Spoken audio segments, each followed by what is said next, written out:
안녕하세요. 백목사의 크리스천 독서교실. 이번 시간은 파스칼의 팡세를 소개합니다. 블레이즈 파스칼 저서로 이환역 믿음서에서 출간된 책을 소개합니다. 먼저 우리는 파스칼의 팡세라는 책을 많이 들어봤는데요. 먼저 파스칼에 대해서 한번 알아보도록 하겠습니다. 블레이즈 파스칼은 프랑스의 심리학자며 수학자, 과학자, 물리학자입니다. 발명가, 작가, 철학자입니다. 블레이즈 파스칼은 흔히 과학자나 수학자로 알려져 있지만 사실 그는 철학과 신학에 더 많은 시간을 투자했습니다. 블레이즈 파스칼 주요 저서는 팡세, 시골 친구에게 보낸 편지 등이 있습니다. 파스칼은 어렸을 때부터 신동으로 알려져 있습니다. 1623년 6월 19일 프랑스 클레르몽페랑 지방에서 랑의 회계사 에티엔 파스칼의 아들로 태어났습니다. 파스칼은 어려서부터 수학이 비상한 면모를 보이기 시작하였으나 몸이 허약하였으므로 줄곧 집에서만 시간을 보냈습니다. 아버지 에티엔은 파스칼의 교육에 매우 관심을 두었습니다. 어린 파스칼에게 기성 지식보다 자연 현상에 관심을 두도록 하였습니다.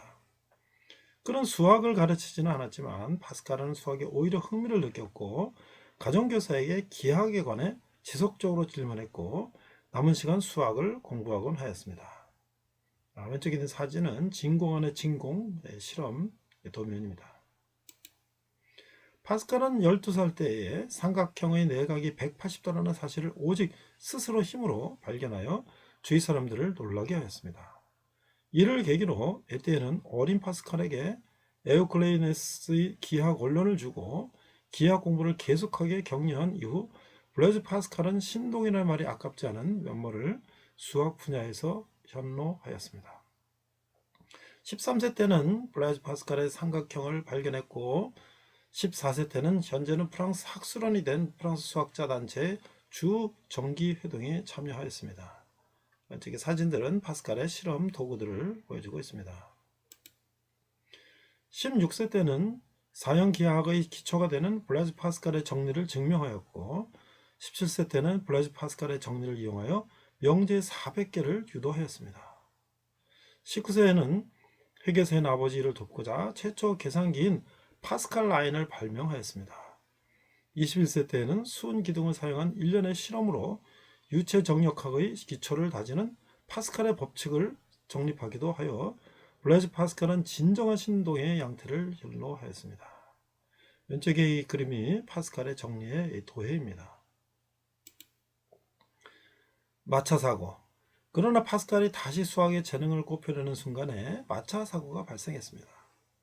1654년 말 그는 사도마차를 타고 있었는데 말이 고삐가 풀려 마차가 다리로 돌진했습니다. 당연히 그의 생명에는 아무런 지장이 없었지만 이런 행운은 지독한 신도였던 그가 자기 분석을 하도록 만들었습니다. 그리고 파스칼은 점점 더 신학에 집착하게 되었습니다. 이 와중에 그는 유명한 팡세, 시골 친구에게 보내는 편지 등을 저술했고 인간은 생각하는 갈대이다 라는 유명한 말을 남기기도 하였습니다. 인간은 자연 가운데서 가장 약한 하나의 갈대에 불과하다. 그러나 그것은 생각하는 갈대이다. 우리가 너무나 잘 알고 있는 말이죠. 파스칼의 철학과 신학에 대해서 알아보겠습니다. 파스칼이 23세일 때 파스칼의 아버지인 에티엔 파스칼은 사고로 인해 엉덩이뼈를 다쳤습니다.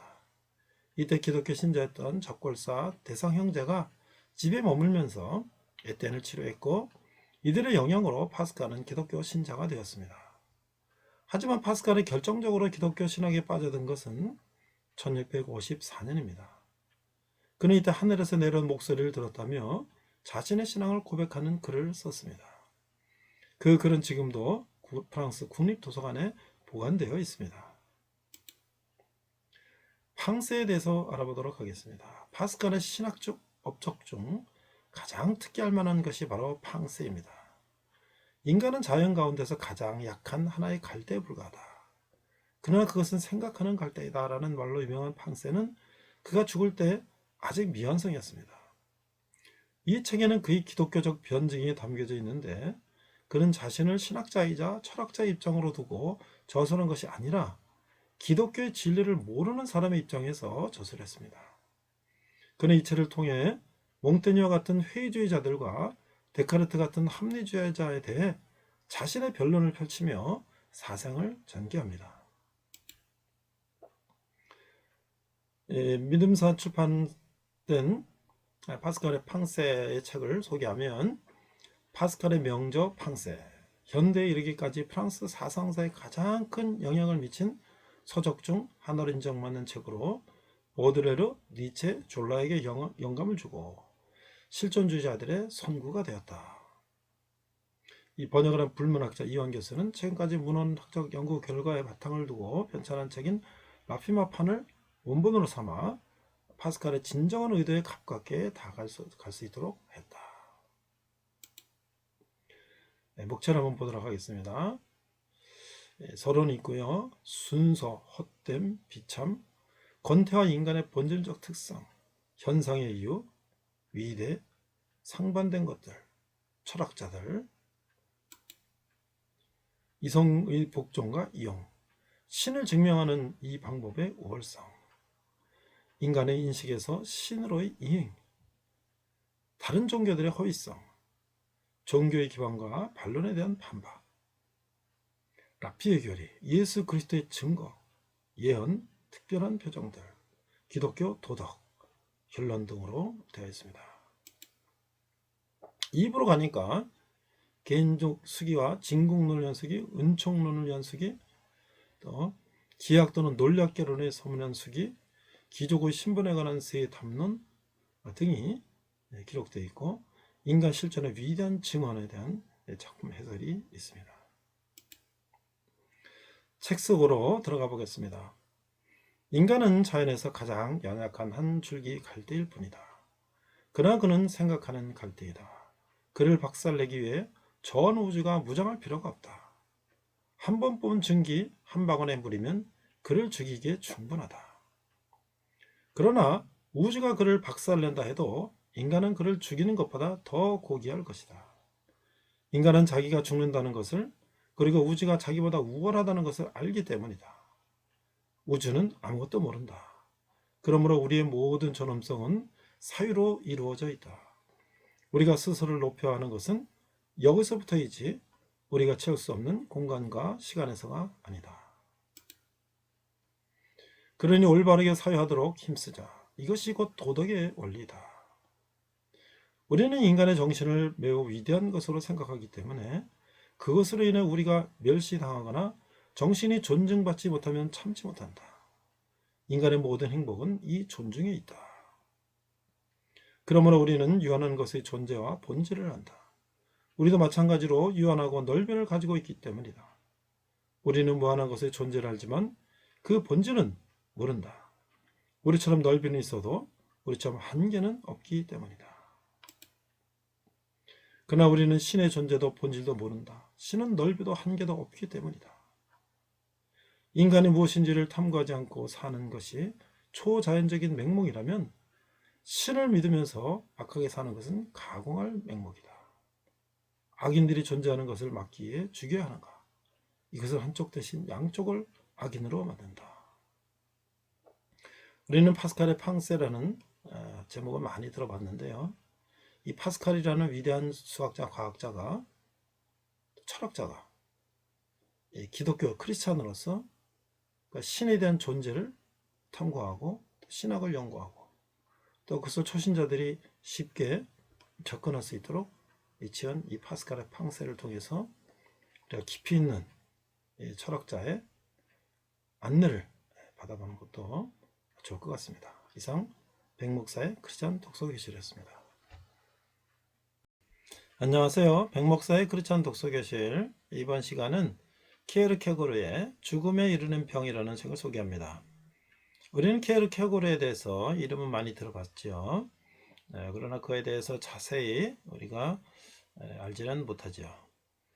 이번 시간은 키에르케고르가 저술한 죽음에 이르는 병을 이명곤역 새창출판사에서 출간된 책을 소개합니다. 먼저 키에르케고르를 소개합니다. 쉐렌 오비의 키에르케고르는 19세기 덴마크의 철학자이자 신학자이며 시인 그리고 사회 비평가입니다. 실존주의 철학자의 선구자로 평가받기도 합니다. 키에르케고르는 사실상 실존주의의 시조라고 할 수 있는 쇼펜하우어를 매우 만나고 싶어 했으나 그러지 못했고 쇼펜하우어에게 막대한 영향을 받았습니다. 쇼펜하우어에 대해서 기고문을 쓰기도 했습니다. 키에르케고르는 헤겔의 관념론과 당시 덴마크 루터 교회의 무의미한 형식주의에 반대하였습니다. 그의 작품 중 많은 수가 신앙의 본질, 기독교 교회의 제도, 기독교 윤리와 신학, 그리고 삶에서 결정을 내려야 할 순간에 개인이 직면하게 되는 감정과 감각 같은 종교적 문제를 다루고 있습니다. 이 때문에 키에르케고르는 무신론적 실존주의자에 속하는 사르트르나 니체와 달리 기독교 실존주의자로 평가가 되기도 합니다. 그의 초기 저작들은 다양한 필명으로 기록되었으며 그 이름들은 복잡한 대화에서 그들 각자가 지니는 특유한 관점을 드러내고 있습니다. 그는 많은 작품을 익명으로 남겼으며 그가 익명으로 쓴 작품을 비판하는 또 다른 익명의 작품을 출판하기도 하였습니다. 키에르케고르는 독자에게 의미를 찾아야 하는 과제를 남겼습니다. 그것은 과제는 어려야만 하고 오직 어려움만이 고상한 마음에 영감을 불어넣기 때문이다. 그 뒤에 어떤 사람들은 키에르케고르가 실존주의자, 신정통주의자, 휴머니즘적인 심리학을 한 인본주의자, 개인주의자 등등이었다고 해석합니다. 키에르케고르는 철학과 신학, 심리학, 그리고 문학의 경계를 넘나들었기 때문에 현대 사상에서 매우 중요하고 영향력 있는 인물로 여겨지고 있습니다. 이 사진은 철학적 단편의 6필 원고 모습입니다. 그러면 키에르케고르의 출생에 대해서 알아보겠습니다. 키에르케고르는 덴마크의 수도 코펜하겐의 부유한 집안에서 태어났습니다. 그의 어머니인 아네 세렌다테르룬 키에르케고르는 세렌의 아버지와 결혼하기 이전에는 그 집안의 하녀로 일했습니다. 그녀는 겸손한 모습이어서 조용하고 평범했으나 정식으로 교육을 받지는 않았습니다. 아버지 미카엘 페데르센 키에르케고르는 우울했고 걱정이 많았으며 종교심이 깊었고 매우 총명한 사람이었습니다. 미카엘은 자신이 하나님의 진노를 샀다고 확신했기 때문에 그는 자기 자녀들이 예수 그리스도가 이 세상에 살다간 나이인 33세를 넘기지 못하리라고 믿었습니다. 어린 시절 유틀란 황야에서 심한 추위와 배고픔에 시달린 나머지 하나님을 저주했던 죄인이라는 생각이 들었기 때문입니다. 더욱이 혼의 정사로 아내를 임신시킨 것은 어떤 형태로든지 처벌을 받을 수밖에 없다고 생각을 했습니다. 그의 7 자녀 중 상당수가 어린 나이에 죽었지만 자녀 중 2명이 33세를 넘어서 생존했을 때 그의 믿음은 틀렸음이 증명되었습니다. 그 나이를 넘긴 2사람은 세렌과 세렌의 몇 살 위의 형인 베테르 크리스티안이었습니다. 베테르는 신학자로 정부에서도 활동했으며 루터교 주교를 지냈습니다. 아버지는 예수 그리스도의 은총으로 자신의 죄를 용서받고 영혼의 구원을 받아 영원한 행복을 얻고자 했던 독실한 개신교 신자였습니다. 독실한 개신교 신자로서 미카엘은 막내를 쉐렌에게 엄격한 개신교 교육을 베풀었습니다. 왼쪽의 모습은 일기의 첫 번째 영문판 표지입니다. 아버지는 아들에게 예수 그리스도를 믿는 사람이 되라고 말하곤 했으며 아들이 신학교를 나와 개신교 목사가 되기를 원했습니다. 쉐렌은 누구보다 아버지를 따랐고 아버지의 암울한 성격, 신앙심, 그리고 가르침에 의해 많은 영향을 받으며 자랐습니다. 세렌의 암울한 성격과 어떻게 진실한 그리스도인이 될 수 있는가라는 평생의 문제의식은 아버지로부터 고스란히 물려받은 것입니다. 그가 나중에 저술한 위대한 작품들은 아버지로부터 물려받은 이런 유산의 산물이라고 해도 과언이 아닙니다. 초기 저작에 대해서 알아보겠습니다. 키에르케고르가 정치, 여성 및 유년 시절의 오락과 대학 시절에 대한 글을 몇 편 썼음에도 불구하고 키에르케고르의 첫 번째 탁월한 작품을 1841년에 출간된 대학 논문 아이러니 개념 소크라테스를 염두에 두고 또는 1843년에 출간된 이것이냐 저것이냐로 보는 학자들이 많습니다. 앞책을 선택한 입장의 학자는 소크라테스를 서양 철학의 주요 인물로 보며 뒤의 책을 선택한 입장의 학자는 헤겔이 중요하다고 생각을 합니다. 어떤 입장을 취하든지 간에 학자들은 각자의 저서 모두가 키에르케고르의 독특한 글쓰기 형식을 모범적으로 보여주며 그가 초창기에 이미 글쓰기에 어느 정도 성숙한 경지에 이르렀다고 보고 있습니다. 이것이냐 저것이냐의 대부분은 베를린에 머무는 동안에 저술되었으며 1842년 가을에 완성되었습니다. 이 사진이 키에르케고르의 책 중인 이것이냐 저것이냐의 표지입니다.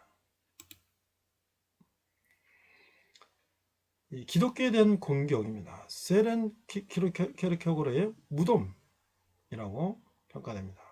키에르케고르는 말년에 이르러 꾸준히 덴마크 교회를 비판했습니다. 조국이란 이름의 신문에 기사를 쓰기도 했고 순간이란 제목의 잡지를 직접 발간하기도 하였습니다. 또한 키에르케고르는 덴마크 교회의 그리스도인들이 성서를 인용할 때에 성서 본문의 뜻과는 아무 상관이 없는 엉뚱한 해석을 하는 문제를 지적했습니다. 성서를 자신의 견해를 정당하게 한 도구로 이용하는 성서의 도구화에 대해서 비판한 것입니다. 실제로 키에르케고르는 자신이 다니는 교회의 목사가 예수가 나사로를 살릴 때에 그의 시신을 옮기게 했다는 요한복음서 이야기를 인용해서 묘지를 이동시키도록 한 묘지법을 지지한 일을 자신의 책에서 인용했습니다. 키에르케고르와 기독교계입니다. 키에르케고르는 그의 말년에 이르러 덴마크 루터교회 조직을 공격했습니다. 그는 국가가 설립한 국가교회가 개인들에게 해롭다고 여겼습니다. 위에서 언급한 대로 키에르케고르는 말년에 이르러 지속적으로 정적인 실체로서의 덴마크 교계와 국가교회를 비판했습니다. 19세기 대부분의 덴마크의 시민이자 필수적으로 덴마크 국가교회의 구성원이었습니다. 키에르케고르는 이러한 국가교회 연합을 받아들일 수 없었고 그것이 기독교의 진정한 의미를 왜곡시킨다고 보았습니다. 그의 비판에서 가장 중요한 요점은 다음과 같습니다. 교회 모임은 무의미하다. 모임의 사상은 개인들을 어린아이로 유지시킨다. 왜냐하면 기독교인들은 그들이 신과 맺는 관계에서 책임을 지고 주도권을 갖는 것을 꺼려하기 때문이다. 기독교는 개인이고 여기에 있는 단독자이다. 키에르케고르는 기독교계, 덴마크 교계는 세속화되고 정치화되었다라고 비판하고 있습니다. 이 사진은 죽음에 이르는 병의 육필 원고 사진입니다. 그러면 이 세창 출판사에서 출간된 키에르케고르의 죽음에 이르는 병에 대해서 책에 대해서 소개하겠습니다. 죽음에 이르는 병은 키에르케고르의 철학적 작업에 있어서 최종적인 결실과도 같은 것이다. 키에르케고르는 한 개인이 어떻게 진정한 기독교 신앙인이 될 수 있는가를 밝히는 것이 그의 철학적 작업의 최종적인 목적이라고 말했습니다. 그 과정 속에서 그는 인간적 삶의 다양한 문제들을 심리적 실존, 윤리적 실존, 그리고 종교적 실존이라는 지평에서 매우 섬세하게 분석하고 해명해 주었습니다. 그의 최종적인 결실이 바로 진정한 신앙인이 된다는 것에 대해서 논하고 있는 이 책입니다. 목차를 살펴보면 제1장 죽음에 이르는 병은 절망이다. 절망은 죽음에 이르는 것이라는 사실. 절망의 가능성과 현실성. 절망은 죽음에 이르는 병이다. 절망의 보편성. 절망의 형태들. 유한성과 무한성으로 규정되는 절망. 가능성과 필연성의 규정하에서의 고찰된 절망. 의식의 규정하에서의 고찰된 절망. 2부에서 절망은 죄이다. 자기의식의 여러 단계, 신 앞에서라는 규정하에서. 죄에 관한 소크라테스적 정의, 죄는 소극적이 아니라 적극적인 것이다.